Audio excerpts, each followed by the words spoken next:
समय पहले की बात है। पुराने चाइना के नॉर्थ क्राउनवेस्ट में 3 मॉन्क रहा करते थे। उनका नाम किसी को पता नहीं था क्योंकि उन्होंने कभी अपने बारे में कुछ बताया ही नहीं। उन्होंने कभी किसी बात का जवाब नहीं दिया। चीन में बस उन्हें 3 हंसते हुए भिक्षुओं के नाम से जाना जाता था। वे 3 सिर्फ एक ही काम करते थे। एक गांव में प्रवेश करते, बाजार के बीचों बीच खड़े होते और हंसना चालू करते थे। यह अपने पूरे अस्तित्व के साथ हंसते थे। अचानक लोगों का ध्यान उनकी तरफ खींचा चला आता और देखते ही देखते उनके चारों तरफ एक बड़ी भीड़ इकट्ठी हो जाती थी। वे इतनी एकाग्रता, तल्लीनता तथा संपूर्णता के साथ हंसते कि उनकी हंसी देखकर सारा गांव हंसने लग जाता। जब पूरा गांव हंसी के समुद्र में डूब जाता तो वे तीनों दूसरे गांव चले जाते थे। ना तो कुछ बोलते थे, ना कोई उपदेश देते और ना ही किसी शिक्षा। वे जहाँ भी जाते थे अपनी हंसी से ऐसा माहौल बना देते थे कि लोग अपने सारे दुख दर्द भूलकर हंसने लग जाते थे। धीरे धीरे चाइना के लोग उन्हें बहुत प्यार करने लगे और वे चाइना में फेमस होते गए 3 लाफिंग मॉम के नाम से। चाइना के लोग उन्हें बहुत प्यार करते थे, सम्मान करते। इससे पहले और उनके बाद भी कभी किसी ने इस तरह से प्रचार नहीं किया कि जीवन केवल हंसी होना चाहिए और कुछ नहीं। वे विशेष रूप से किसी पर नहीं हंसते थे। ये बस हंसते थे जैसे कि उन्होंने ब्रह्मांडी मजाक को समझ लिया हो, जैसे कि उन्होंने ईश्वर के मजाक को समझ लिया हो। और उन्होंने एक शब्द का प्रयोग किए बिना पूरे चाइना में इतना आनंद फैलाया जितना आज से पहले किसी ने ना फैलाया हो।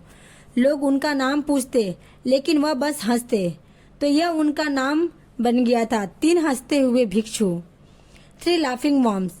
पूरे चाइना में घूम घूम कर लोगों को हंसाते हुए समय के साथ वे तीनों बूढ़े हो गए। और जब एक रात वे तीनों एक गांव में ठहरे हुए थे तो उन तीनों में से एक भिक्षु की मौत हो गई। पूरा गांव स्तब्ध रह गया। पूरा गांव बहुत ज्यादा उम्मीद कर रहा था क्योंकि उन्हें लगता था कि वे तीनों में से एक की मृत्यु हो गई तो बाकी दोनों जरूर रोएंगे।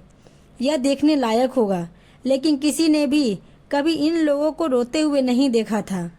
जब सुबह हुई तो पूरा गांव इकट्ठा हुआ, लेकिन दोनों भिक्षु तीसरों की लाश के पास खड़े जोर जोर से हंस रहे थे।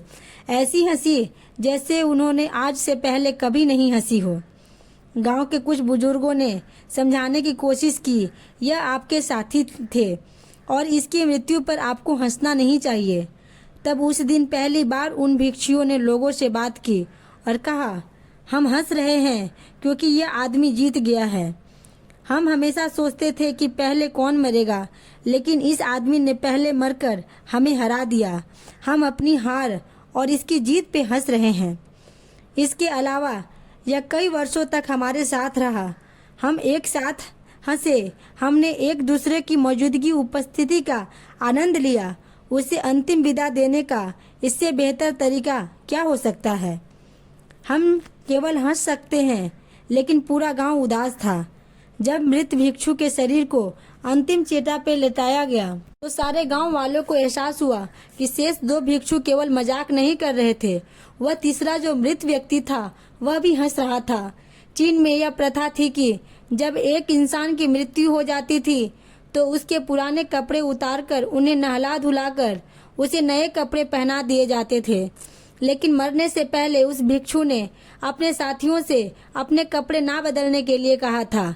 तीसरे भिक्षु ने कहा था, मुझे स्नान मत करवाना क्योंकि मैं कभी अशुद्ध हुआ ही नहीं। मेरे जीवन में इतनी हंसी आई कि कोई अशुद्धता जमा ही नहीं हो सकती थी। मैंने कोई धूल जमा नहीं की।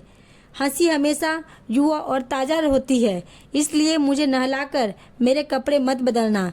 जब उसे तीसरे भिक्षु के शरीर पे आग लगाई गई तो गांव वालों को पता चला कि मरने से पहले उस भिक्षु ने अपने कपड़े में कुछ पुरानी चीनी पटाखों को रखा था, जो आग लगने के बाद फटकर आसमान में रंग बिरंगे कदमों में फैल गए।